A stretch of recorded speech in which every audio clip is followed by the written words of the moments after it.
Alhamdulillah ya. Jawab lagi. Assalamualaikum warahmatullahi wabarakatuh.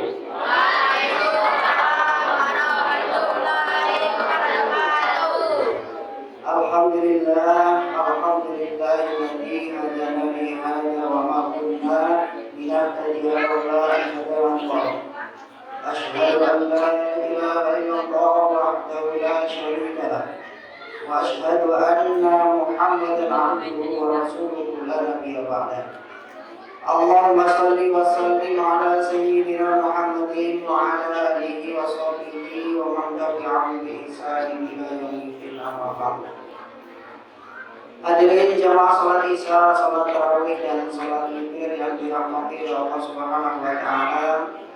Pertama kita bersyukur kepada Allah Subhanahu wa taala yang telah memberikan nikmat yang begitu banyak kepada kita semua. Nikmat banyak sekali, nikmat keimanan, nikmat Islam, nikmat kesehatan, nikmat kesempatan, semuanya itu diberikan kepada kita semua sehingga kita bisa menjalankan ibadah salat Isya dibandingkan dengan salat tarawih dan salat witir di Masjid Al-Ikhlas yang kita cintai ini. Mudah-mudahan apa yang kita laksanakan ini mendapatkan ridho dari Allah Subhanahu wa taala. Amin ya rabbal alamin. Salawat dan salam mudah-mudahan Allah Subhanahu wa taala limpahkan kepada Nabi Muhammad sallallahu alaihi wasallam. Allahumma shalli wa sallim wa barik alaihi.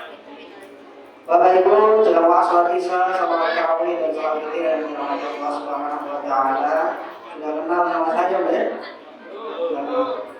Saya namanya Hendra, gantikan Ustaz Jundullah tadi ya. Saya ditelepon tadi. Gantikan Ustaz Jundullah di Masjid Al-Ikhlas. Ternyata jauh dari tempat saya, Bapak Ibu. Tempat saya di Padat Karya itu. Saya nyari di sini, rupanya masih masuk lagi ke dalam. Nah, kira saya di itu di luar sana masih masuk lagi ke dalam. Nah, alhamdulillah pada hari ini kita bisa bertemu, bisa bermuajah, bisa berkenalan, bisa belajar bersama di sini. Mudah-mudahan pertemuan kita ini pertemuan yang akan mendapatkan keberkahan dari Allah Subhanahu wa taala. Amin amin ya rabbal alamin. Bapak Ibu sekalian, di malam 18 ya Bu, 17 ya. 17 ya. Masih aman maksudnya Bapak Ibu? Alhamdulillah aman, mudah-mudahan kuat sampai Idul Fitri nanti full dan berkah. Dan mudah-mudahan puasa kita menjadi puasa yang menjadi tujuan kita, yaitu tujuan kita apa? Tujuan menjadi orang yang bertakwa. Ayatnya banyak disampaikan sama Ustaz. Bismillahirrahmanirrahim. Ya ayyuhalladzina amanu kutiba alaikumusiyam kama kutiba alal ladzina min qablikum la'allakum tattaqun. Diwajibkan atas kalian berpuasa sebagaimana orang-orang terdahulu.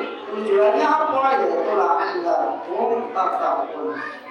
Tujuan kita puasa itu la'allakum tattaqun, menjadi orang yang bertakwa. Itu bahasa tujuan kita. Kalau kita sudah menjadi orang yang bertakwa, berarti kita sudah sampai pada tujuan kita.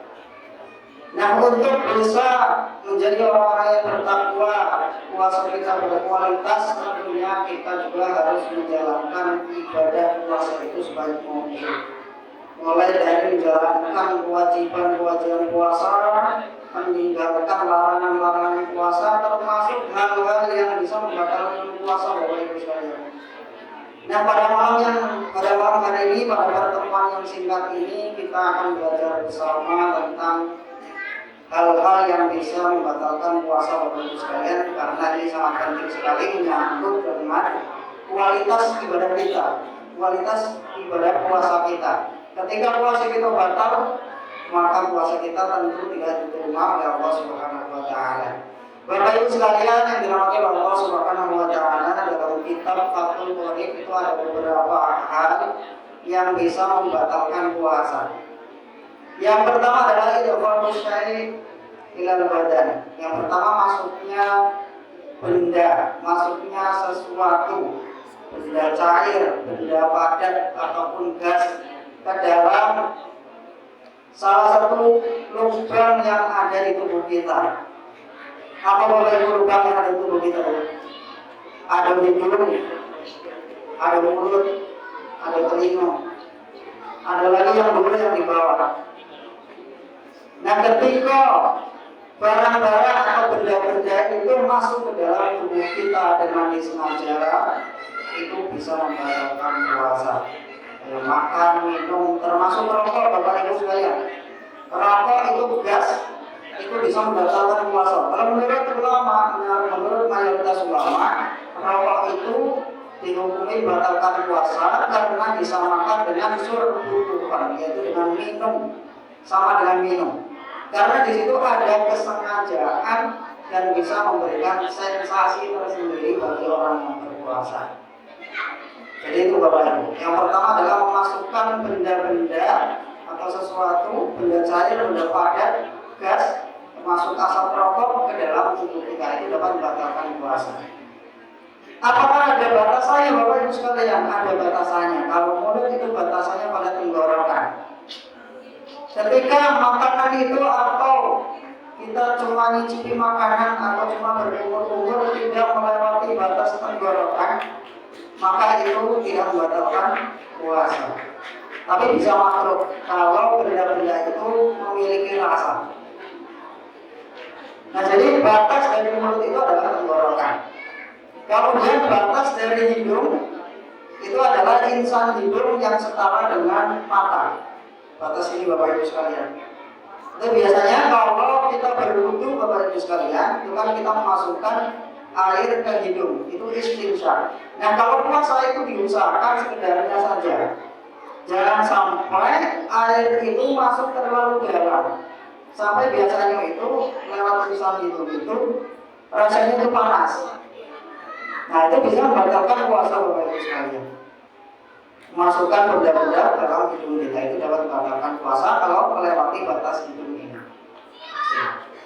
Kemudian lubang yang lain itu batasnya adalah ketika tidak terlihat oleh mata, tidak terlalu dalam, misalnya korek-korek kuping terlalu dalam, itu bisa membatalkan puasa Bapak Ibu. Karena nanti ketika lubang itu nggak kelihatan oleh mata, itu bisa membatalkan puasa. Nah, jadi hati-hati Bapak Ibu kalau sedang berpuasa, korek-korek kuping nanti setelah buka saja untuk menghindari batalnya puasa. Jadi itu Bapak Ibu sekalian, yang pertama adalah masukkan benda-benda dalam salah satu anggota tubuh kita. Kemudian yang kedua yang bisa membatalkan puasa Bapak Ibu sekalian adalah muntah dengan sengaja. Nah, ini muntah dengan sengaja. Sahur kebanyakan, kolak masuk, cilok masuk, rendang masuk, garam masuk, perutnya sakit.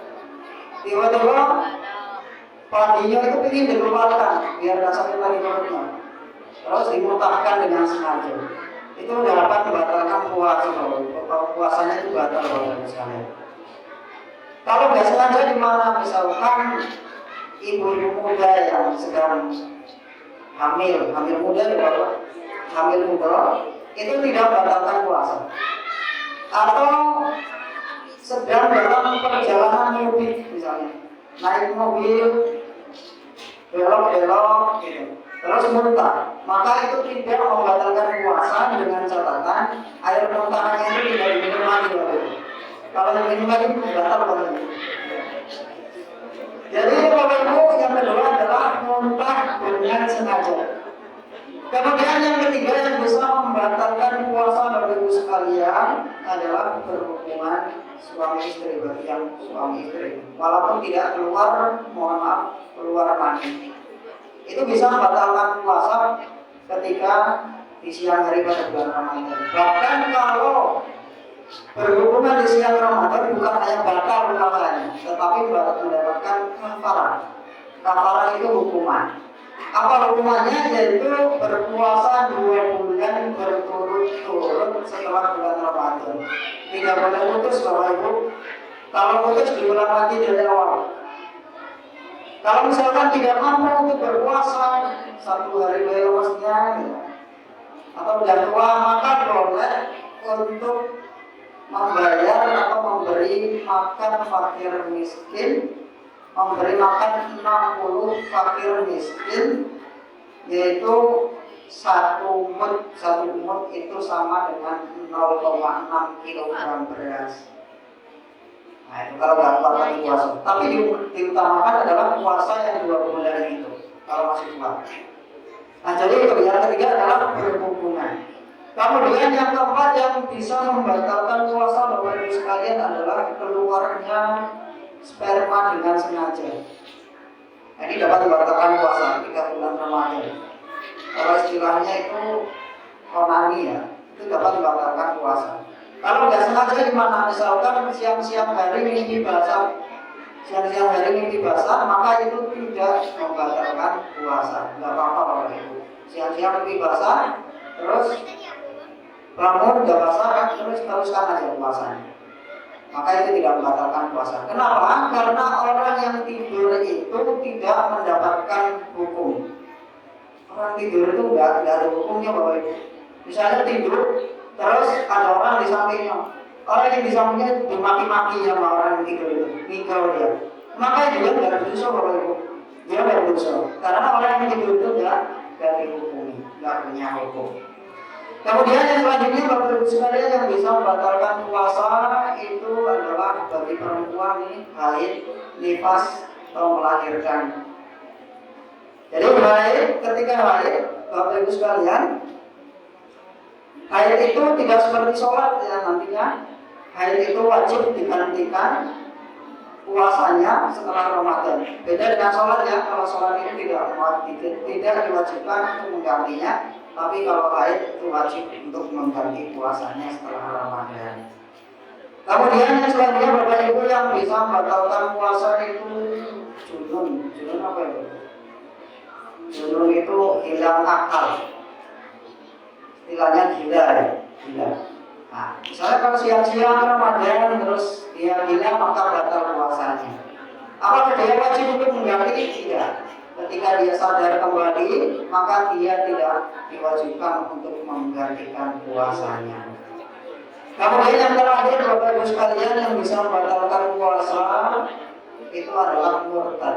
Murtad atau murtad? Keluar dari agama Islam ya.